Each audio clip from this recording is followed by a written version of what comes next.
بسم اللہ الرحمن الرحیم. السلام علیکم ناظرین, میں سمیع ابراہیم ہوں اور آج میرے ساتھ ثناء اللہ مستی خیل ہیں. کسی تعارف کے محتاج نہیں, ہر دل عزیز رہنما ہیں اور ہمیشہ الیکشن جیتتے ہیں. خان صاحب کے ساتھ ان کی جو محبت ہے, وابستگی ہے, کسی شک و شبے سے بالاتر ہے. لیکن آج ہم ان سے بات کریں گے سیاست میں کیا ہو رہا ہے اس وقت اور آگے کیا ہو سکتا ہے. لیکن ان کو آج جو زحمت دی ہم نے ذرا جلدی, حالانکہ وہ بڑے مصروف تھے, and we are so nice of ہم کہ وہ آج ہمارے ساتھ ہیں. خواجہ آصف کے ساتھ انہوں نے اسکور بڑا زبردست سیٹل کیا. بہت سارے لوگوں کو اعتراض بھی ہو سکتا ہے, کچھ بھی ہو سکتا ہے, لیکن خواجہ آصف پچھلے کئی سالوں سے جو زبان استعمال کر رہے تھے, جس میں انہوں نے محترمہ بے نظیر بھٹو کو نہیں بخشا, ذوالفقار علی بھٹو کو نہیں بخشا, عمران خان کو نہیں بخشا, خواتین کے بارے میں جو ان کے ریمارکس تھے انتہائی قابل اعتراض, اور وہ اپنے حلقے میں جانے جاتے تھے رنگ باز خواجہ. لیکن ان کا رنگ جو اتارا ہے ثناء اللہ مستی خیل نے, کہ اس کے بعد میں نے دیکھا ہے اسمبلی میں خواجہ آصف آف کلر ہو گیا, اتر گیا رنگ خواجہ آصف کا. وہ بہاریں, وہ رونقیں, وہ فکر بازی ختم ہو گئی. تو جناب ثناء اللہ صاحب, بہت بہت مہربانی, بہت شکریہ, آپ تشریف لائے. بہت سارے لوگوں کو اعتراض ہو سکتا ہے, لیکن جو آپ نے بات کہی, میں نے جس بھی پی ٹی آئی کے ورکر سے بات کی ہے وہ اتنا خوش ہے. وہ کہتا ہے کہ پچھلے کئی دنوں سے عمر ایوب صاحب اور دوسرے لوگوں کے ساتھ بہت زیادتی کر رہا تھا خواجہ آصف, لیکن آپ نے اسکور سیٹل کر دیا. بہت سب سے پہلے تو بہت شکریہ سمیع ابراہیم صاحب, میں آپ کا شکر گزار ہوں کہ آپ نے مجھے موقع دیا معافی ضمیر بیان کرنے کا. سب سے پہلے میں آپ کی جرأت کو, آپ کی استقامت کو اور آپ کی بہادری کو سلام پیش کرتا ہوں کہ جس کاز نظریے rule of law, supremacy of constitution, اور میں سمجھتا ہوں کہ آپ جو عین پاکستان کی ہیومن رائٹس, سول لبرٹیز اور فریڈم آف ایکسپریشن کے لیے تھینک یو ویری مچ سرگرداں ہیں. Thank you. یہ آپ کا نام میں سمجھتا ہوں جب پاکستان کی ہسٹری مرتب کی جائے گی تو آپ میں نام ہوگا. آپ کو چینل سے آف لائن کیا آف لوڈ کیا گیا, آپ سے چینل چھینے گئے, بتایا گیا آپ کو کہیں پہ نہیں. لیکن میں سمجھتا ہوں کہ آپ کی استقامت, میں اس لیے ناظرین اور قارئین کو جو مجھے سن رہے ہیں ان کو یہ بھی بتانا چاہتا ہوں کہ یہ ہمارے وہ بھائی ہیں, ہمارے یہ وہ باضمیر اور غیرت مند لوگ ہیں جن کا انہوں نے روزگار چھیننے کی کوشش کی. شاید وہ بھول گئے کہ روزگار دینے والا میرا اللہ وحدہ لا شریک ہے.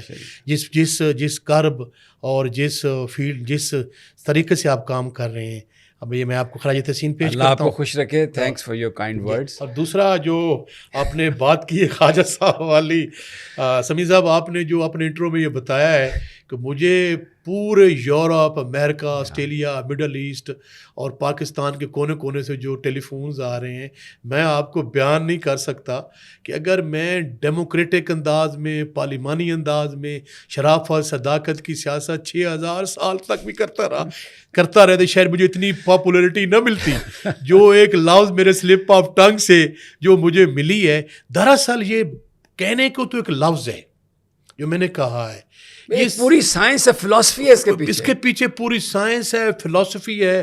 یہ ایک سرائکی میں ہمارے ہاں یا ہمارے علاقوں میں ضرب المثل ہے کہ جو نجائز ذرائع استعمال کر کے, خوشامد کر کے, منت اللہ کر کے, اپنے اصولوں کا سودا کر کے, اپنا ضمیر بیچ کے جو لوگ اس منزل تک پہنچتے ہیں, یہ بینیفٹس حاصل کرتے ہیں, تو ان کے لیے یہ لفظ ایکچولی اٹس اے سلینگ. یہ بنیادی طور پر ایک کیفیت کا اظہار تھا, ایک سچویشن کا اظہار تھا, لیکن یہ لوگوں نے, جو خاص طور پر نون لیگیوں نے, اس کو کسی اور انداز میں لیا.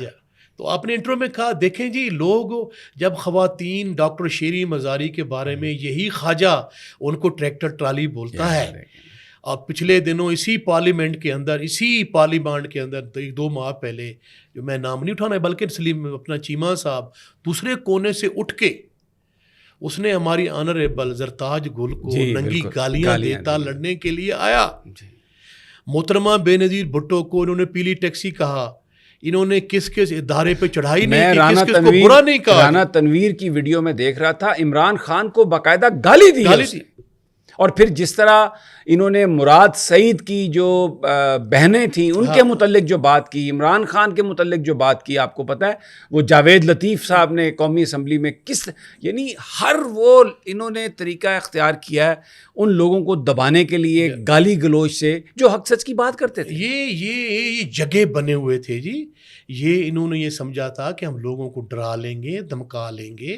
ان سے جب انہوں نے دیکھا کہ ظلم، جبر، فسطائیت اور ناانصافی کے باوجود، جو میں سمجھتا ہوں میرے سے لفظ کیسے نکلے، اس کے پس پردہ محرکات ہیں سمیع بھائی، کہ جو جبر، جو ظلم، جو ناانصافی، جو زیادتی، جو زجیدیت ہمارے ساتھ، ہمارے ورکرز کے ساتھ، خواتین کے ساتھ، ہماری ماؤں، بہنوں، بیٹیوں کو ان کو بالوں سے گھسیٹا گیا، ان کی جو برمتی کی گئی، چادر چار دیواری کا تقدس پامال کیا گیا، کوئی قانون تھا، کوئی کچھ بھی نہیں تھا، کوئی رول آف لا کی انہوں نے دھجیاں بکھیر دیں، انہوں نے آزادی رائے کی دھجیاں بکھیر دیں، انہیں انسانیت کا وہ تھرڈ گریڈ ڈگری استعمال کیا، وہ زخم ہمارے سینوں کے اندر، وہ ہمارے دماغوں میں وہ غصہ، وہ اگریشن۔ اور اس سے پہلے جو سپیچ میں، جو ہیٹ مومنٹس میں، جو اس سے پہلے جو شہریار افریدی نے گفتگو کی کہ یار دیکھو بات میں نے کی ہے، میری بیٹی کا کیا قصور ہے، میری بیوی کا کیا قصور ہے؟ قصور اگر ثناء اللہ کا ہے تو میری مسز کا، میری بہنوں کا، میری بیٹیوں کا، میرے ورکرز کی بہنوں بیٹیوں کا، میری پاکستان تحریک ان کا کیا قصور ہے؟ یا آپ اس کی بنیاد پہ میرے سے نکلا۔ لیکن میں سمجھتا ہوں کہ سمیع بھائی، یہ جو ایک استعارے کے طور پہ استعمال ہوگا، یہ اتنا بڑا لفظ ہے کہ میں نے سمندر میں کوزے کو بند کر دیا ہے۔ ان کی شخصیت، ظلم، جبر، ناانصافی کی وہ کھل کے سامنے آ گئی ہے کہ ہم کن لحاظ سے، جو لوگ کہتے تھے جی کہ یہ بڑے جمہوری بنتے ہیں اور اپنے آپ کو بڑا ڈیموکریٹک بولتے ہیں اور بڑا کہتے ہیں جی، ان کی یہ گیٹ نمبر 4 کی پیداوار ہے۔ ان کی سیاست کا آغاز کیسے ہوا؟ یہ کن کے ساتھ رہے؟ خواجہ صفدر مجلس شورا کے چیئرمین تھے جی، جو ضیاء الحق نے بنائی تھی جب پارٹیاں ڈیزالو کی، نان پارٹیز الیکشن کروانے تھے، اس سے پہلے مجلس شورا بنائی۔ اور آپ کو پتہ ہے کہ وہ کیا پنجابی میں ان کو کیا کہتے تھے؟ میں وہ دہرانا نہیں چاہتا خواجہ صاحب پھر وہ خفا ہو جائیں گے۔ تو خوشامدی اور وہ جو سارا ٹٹوانہ کردار تھا وہ تو انہوں نے ادا کیا اس میں تو، اور یہ تو پیداوار ہی ان کی ہے۔ سر دیکھیں، نان الیکٹڈ لوگ، جیسے آپ نے کہا خواجہ صاحب کے مرحوم خواجہ صفدر صاحب اللہ ان کو غریق رحمت فرمائے، وہ طور بزرگ احترام ہے، لیکن پولیٹیکل ان کا کیا سٹانس تھا؟ لیکن پولیٹیکلی سچی سی بات ہے، یہ باتیں تو کرنے کے لیے تاریخ تو کھلی ہے نا جی، تاریخ تو اوپن ہے۔ تو وہ نان الیکٹڈ پھر کس بنیاد پہ وہ چیئرمین بنے، اس کے وہ کردار، پھر 90 کا جو الیکشن ہوا IGI کا، جن میں chief of the army staff Mirza Aslam Beg کا سٹیٹمنٹ، پھر اس کے بعد DGI کا سٹیٹمنٹ، پھر جو سپریم کورٹ آف پاکستان کا ورڈکٹ ہے وہ آپ کے سامنے ہے۔ یہ لوگ کیا کیا نہیں کہتے رہے، اداروں پہ چڑھ دوڑتے تھے، ان کی سب پارلیمنٹ میں وہ تقریریں آپ کے سامنے ہیں، جلسوں میں ان کی تقریریں سامنے ہیں۔ پھر یار میں ان کو ہمیشہ کہتا ہوں یار نہیں، تم کو ایک کے ساتھ رہو نا، ایک آپ کا سٹانس ہونا چاہیے، آپ ہی ہو یا شی ہو، ایک جگہ کھڑے ہو نا۔ لیکن یہ نہ ہی ہے نہ شی، نہ ہی ہے نہ شی ہے، کوئی تیسری ان کی وہ تیسری فورس بھی آج کل بڑی ایکٹیو ہے۔ رؤوف حسن کو بیچارے کو انہوں نے مجھ پر بھی حملہ کیا تھا، لیکن میں تو اللہ تعالیٰ عرش شریف کو کروٹ کروٹ جنت نصیب کرے۔ جس دن مجھ پر حملہ ہوا اس نے مجھے سویرے کال کی، کیونکہ عید سے ایک دن پہلے کی بات تھی اور ہم نے کچھ ملازمین کی تنخواہوں کا معاملہ تھا۔ مجھے اس نے کہا دفتر سے نکل جاؤ، یہ تم پر حملہ ہونے والا ہے۔ تو میں جب نکلا تو ایک خواجہ سرا بظاہر اس روپ میں اس نے میری طرف اپروچ کیا، تو میں نے نا اس کو یوں کچھ پیسے دینے کی کوشش کی، تو اس نے مجھے ہاتھ پیچھے پھینکا، دھکا دیا اور مجھے گالی نکالی اور کہا کہ تم مجھے گالیاں نکالتے ہو۔ تو میں نے سوچا کہ میں نے تو اس کو گالی نہیں نکالی۔ ایک سیکنڈ میں عرش شریف کی بات میرے ذہن میں آئی کہ آج تم پر حملہ ہونے والا ہے، تو میں نے کہا یہی وہ حملہ ہے۔ پھر میں نے دیکھا ایک بندہ ادھر ویڈیو بنا رہا ہے، پھر میں نے دیکھا 2-3 اور نکل کے آ رہے ہیں، تو میں نے کیا کیا، میں وہاں سے بھاگ گیا۔ اسے اب میری آپ بزدلی کہیں، کچھ کہیں، میں وہاں سے بھاگ کے اپنے دفتر اندر گھسنے میں کامیاب ہو گیا۔ رؤوف صاحب سے غلطی یہ ہوئی کہ وہ گفتگو میں اس کے ساتھ انگیج ہو گئے اور اس کے ساتھ ہی آ گئے، اور ایکچولی وہ رؤوف صاحب کو قتل کرنا چاہتے تھے۔ وہ جو چاقو تھا چھوٹا سا، وہ یہاں پہ لگا، وہ یہاں پہ مارنا چاہتے تھے۔ تو اب وہ جو قسم ہے وہ بھی ان کی مارکیٹ میں لے آئے ہیں اور اب سیاستدانوں کے ساتھ خاص طور پر تحریک انصاف کے لوگوں کے ساتھ سکور سیٹل کرنے کے لیے انہیں استعمال کر رہے ہیں. میں اس کی جتنی بھی مذمت کروں میرے پاس الفاظ نہیں ہیں کہ یہ میں سمجھتا ہوں کہ شرعی لحاظ سے اخلاقی لحاظ سے اور یہ میں روزمرہ کے معاملات کے لحاظ سے اس کو کوئی جسٹیفائی نہیں کر سکتا. اختلاف رائے کو سننا چاہیے, برداشت کرنا چاہیے. یہی تو جمہوریت ہے نا سر. اگر آپ ہمارے ویو پوائنٹ سے متفق نہیں ہیں تو آپ اس پہ اپنا ویو پوائنٹ دیں, اس پہ بات کریں. یہ مار دھاڑ الزام ہم پہ لگاتے ہیں کہ یہ وائلنس کرتے ہیں, یہ فلاں کرتے ہیں, اور کرتوت ان کے سامنے. اچھا چلیں چھوڑیں ان کی باتوں کو. آپ خان صاحب سے بھی ملاقات آپ کی ہوئی ہے لیٹلی, کچھ بتائیں کیا خان صاحب کو کیسا پایا آپ نے, ملاقات کیسے ہوئی, پہنچے کیسے, سلوک کیسے الیکٹڈ لوگوں کے ساتھ کیا جاتا ہے, لوگوں کو پتہ تو چلے. سمی صاحب مجھے آپ کو بتاتے ہوئے میں انتہائی افسوس ہو رہا ہے, اور میں کیا بتاؤں کہ عوام کا منتخب نمائندہ جب میں خان کو لاسٹ میں تھرسڈے پہ ملاقات کے لیے گیا, انہوں نے مجھے 1 کلومیٹر تقریباً کو 1:30 بجے کا ٹائم تھا جی, دوپہر کا شدید ترین گرمی تھی. انہوں نے مجھے وہاں روکا. میں نے کہا جی میں خان صاحب سے میری ملاقات میں جیل میں آپ چیک کر لیں. میں گاڑی میں بیٹھا رہا. انہوں نے کہا نہیں سر آپ کو یہیں گاڑی میں روکا, پیدل جانا پڑے گا, گاڑی یہیں پارک کریں. میں وہاں سے پیدل گیا دھوپ میں جی. جہاں میں وہاں گیٹ پہ گیا تو گیٹ پہ انہوں نے مجھے روکا جی, بتائیں جی. میں نے کہا جی میں اس طرح آیا ہوں ملاقات میں. پھر وہ ادھر سے پوری کلیئرنس کے بعد بالکل گیٹ کے اندر کر کے ایک چھوٹی سی 2-3 میرے خیال میں ملازموں کے بیٹھنے کے لیے انہوں نے بنائی ہوئی چھاؤں سی جی, وہاں گیا 3-4 وہ سپاہی بیٹھے ہوئے تھے جی. آگے میں گیا تو ایک تھوڑا درخت ہے جی, اس کے نیچے یہ ہمارے سابق وزیر اعلیٰ خالد گلگت بلتستان خالد عبداللہ صاحب, خالد خورشید صاحب, سردار طارق صاحب اور رؤوف حسن صاحب اور ریح حسن نواز صاحب کھڑے تھے. میں بھی وہاں چلا گیا جی. تو ہم دھوپ میں کوئی 20 منٹ ویٹ کرتے رہے جی, چھوٹی سی چھاؤں میں جی. پھر وہ ہمیں پیدل لے کے گئے جی وہاں سے, تقریباً کوئی 5 یا 7-10 منٹ کی ڈسٹینس ہے جی. ہم گرمی میں گئے, ہم نے چھوٹے سے کمرے میں بٹھا دیا. جب جانے میں نے جیل ڈپٹی سپرنٹینڈنٹ سے کہا, میں نے کہا یار دیکھیں ہم پارلیمنٹیرین ہیں, عوام کے منتخب نمائندے ہیں, آپ ہمارے بھائی ہیں, یہ ہمیں پہلے یہاں بٹھا دیتے, کوئی حب بجا تھی. وہ بیچارہ نا جی خاموش رہا جی.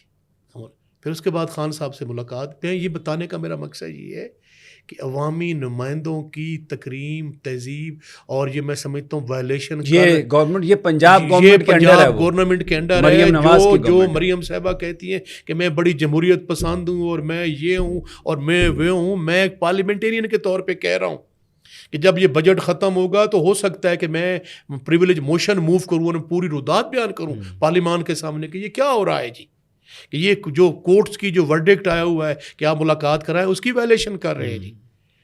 اور اس کے بعد جب گئے جی تو ہمیں تھوڑی دیر کے بعد پھر بڑا سختی کے ساتھ جی, میں سمجھتا ہوں کہ 2-3 مراحل سے گزرنے کے بعد جی, جیسے ایک ڈکیت اور چور سے بیہیو کرتے ہیں جی, اس طرح ہماری جامع تلاشی لی گئی جی. تو ادھر ایک ہمارے دوست ساتھی نے کہا یار دیکھیں پارلیمنٹیرین ہے, ہم نے آپ کو دکھا دیا ہے, تو یار کچھ تو آپ آئے ہیں تو ایک جگہ اگر ہو گئی ہے تو. انہوں نے کہا نہیں جی ہماری مجبوری. ٹھیک ہے جی, اینی ہاؤ جی ہم وہاں پہنچ گئے جی.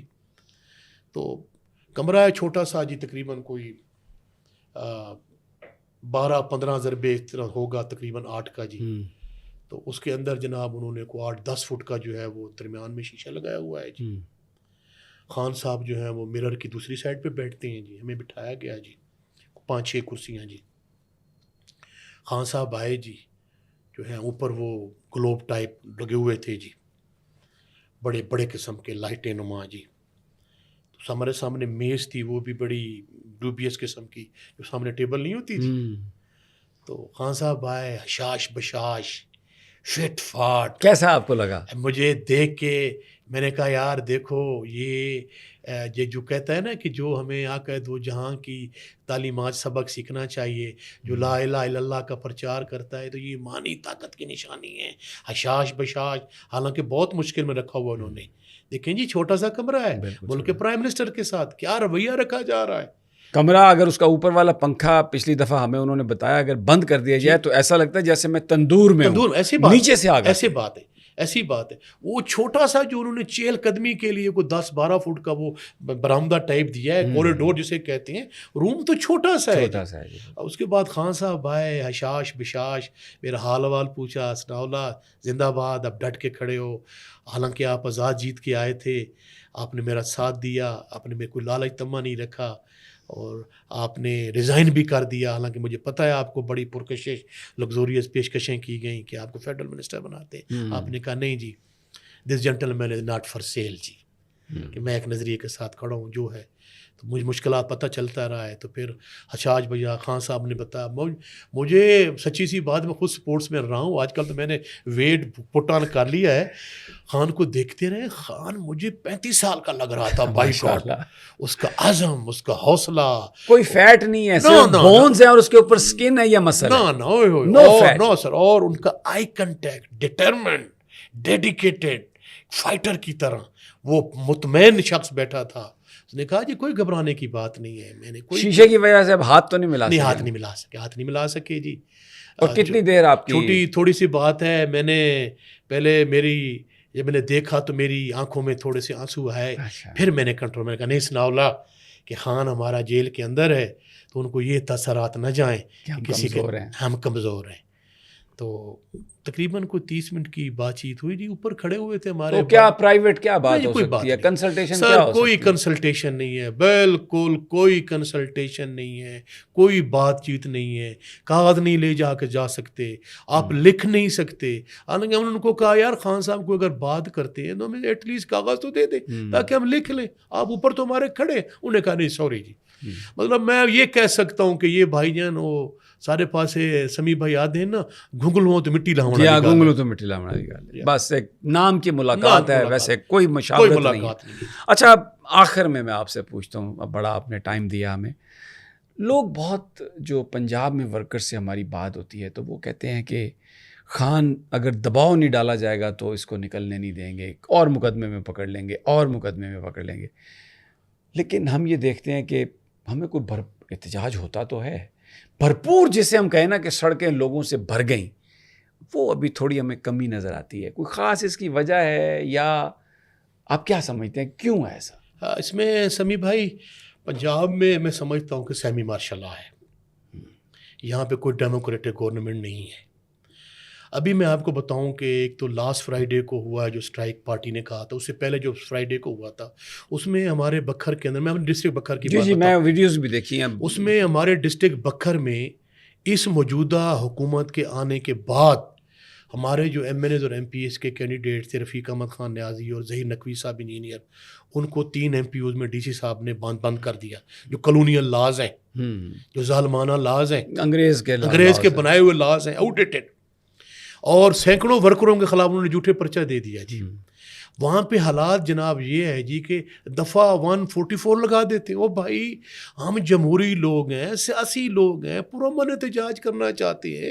ہمیں پتہ ہے کہ ہمیں آئین پرمٹ کرتا ہے, ہمیں اپنے حقوق کا بھی پتہ ہے, فرائض کا بھی پتہ ہے. ہیونگ سیڈ دس, وہاں پریکٹیکلی مارشل لا لگا ہوا ہے. وہاں پہ اتنا ظلم جبر, پرچے ہو جاتے ہیں, پکڑ لیتے ہیں, رشتہ داروں کو پکڑتے ہیں, کاروبار توڑتے ہیں, گھروں کو توڑتے ہیں, ابھی تک سختی بہت ابھی تک مارتے پیٹتے. لیکن اس کے باوجود اللہ الحق ہے, میرا ایمان ہے اس وحدہ لا شریک پہ, ہم لا الہ الا اللہ پہ یقین رکھتے ہیں. ہمارا ایمان ہے, موت اس نے دینی ہے, عزت اللہ تو اس کے ہاتھ میں ہے, سب فیصلے میرے اللہ کے ہاتھ میں ہے جی. جو مشکلات آتی ہیں, پریشانی آتی ہیں, وہ انسان کے آتی رہتی ہیں جی. اس سے بڑا جبر زیادتی جو ہم برداشت کر کے آئے ہیں وہ اب کتنا ہوگا جی. یہ جو پرچے دیں گے, اور ورکرز, میں سمجھتا ہوں ہم پہ بڑا پریشر ہے, اور جو پاک خان کی جو پاپولیرٹی ہے وہ ڈے بائی ڈے بڑھتی جا رہی ہے. اور مجھے کہنے دیجئے سمی بھائی کہ خان کی پاپولیرٹی 90% کو کراس کر گئی ہے. اگر آج الیکشن ہو جائے اور فری ہینڈ دے دیں, خدا کی قسم جس کے قبضہ قدرت میں میری اور آپ کی جان ہے, مخالف امیدوار کو عوام جو ہے وہ کمپین بھی نہیں کرنے دیں گے, کہ گریبان پکڑیں گے, کو گندے انڈے ماریں گے. اتنا ظلم اور جبر. اور انشاءاللہ ہم جو ہیں اپنے آپ کو, جو ہماری خامیاں ہیں, کمزوریاں ہیں, اور جس انداز میں ماشاء اللہ لگا کے انہوں نے ہمیں وہ کیا کرتے ہو وہ انہیں ہمیں موو نہیں کرنے دے رہے، لیکن ہم نکلیں گے، ہم جانوں پہ اپنی نچھاور کر کے نکلیں گے. ہم ان کی جیلوں سے نہیں ڈرتے، ان کے پرچوں سے نہیں ڈرتے. ہم جمہوری لوگ ہیں، ہم آئین کے مطابق بات کریں گے. ہم آئین پاکستان کے تحت جو ہمارے اختیارات ہیں، فرائض ہیں، ہم اس پہ عمل کرنے والے لوگ ہیں. ہم دیکھیں جی، آئین پاکستان ہے جن کی بیسس 4 پوائنٹس پہ ہے: عدلیہ، انتظامیہ، افواج پاکستان اور پارلیمان. ایک سفیرز ہیں، ایک لمٹس ہیں. ہم محب وطن لوگ ہیں، ہمارا پاکستان کے لیے جان قربان ہے، ہمارے بچے قربان ہیں، یہ ہماری ماں ہے.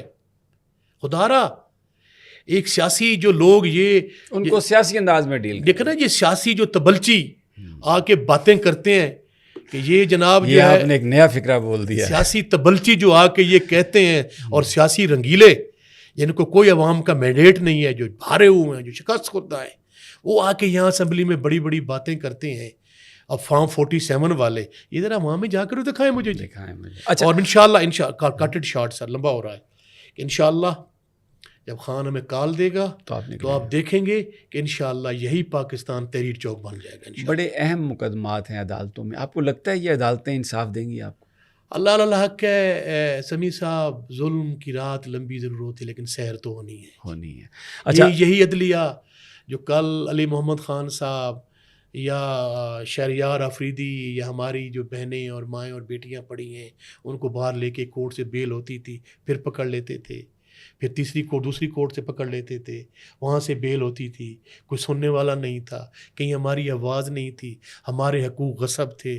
آئین پاکستان کو لپیٹ کے، جیسے ہم قرآن مجید فرقان حمید کو ہم مسلمان جو ہے پڑھنے تلاوت کرنے کے بعد وہ غلاف میں ڈال کے رکھ دیتے ہیں، انہوں نے آئین پاکستان کو ایسے رکھا ہوا تھا. آج عدلیہ نے انگڑائی لی ہے، تھوڑا کچھ امید کی کرن ہے. اور انشاءاللہ تعالی مجھے امید ہے کہ حق جو ہے غالب آئے گا اور ظلم مٹ جائے گا انشاءاللہ. یہ بجٹ سیشن کے لیے رکنیت آپ کی سسپینڈ ہے، کوئی پریشانی تو نہیں ہے؟ کوئی پریشانی نہیں ہے. کیا آپ موج مستی کر رہے ہیں؟ میں نے کسی کو گالم گلوچ کیا ہے؟ میں نے کسی کو کیا کہا ہے؟ دیکھیں نا جی، ایک ضرب المثل ہے. سرائکی میں ہم روزمرہ معاملات میں یہ کہتے ہیں، اگر میں انگلش میں کہہ دیتا پھر ٹھیک تھا جی. بالکل صحیح. ثناء اللہ مستیخیل، بہت بہت شکریہ آپ کا. اینڈ بہرحال آپ نے جو کچھ کیا ہے وہ کبھی بلایا نہیں جا سکتا. بہت شکریہ. تو تھینک یو ویری مچ جی. بہت مہربانی جی، بہت شکریہ جی. سو نائس آف یو جی. Thank you.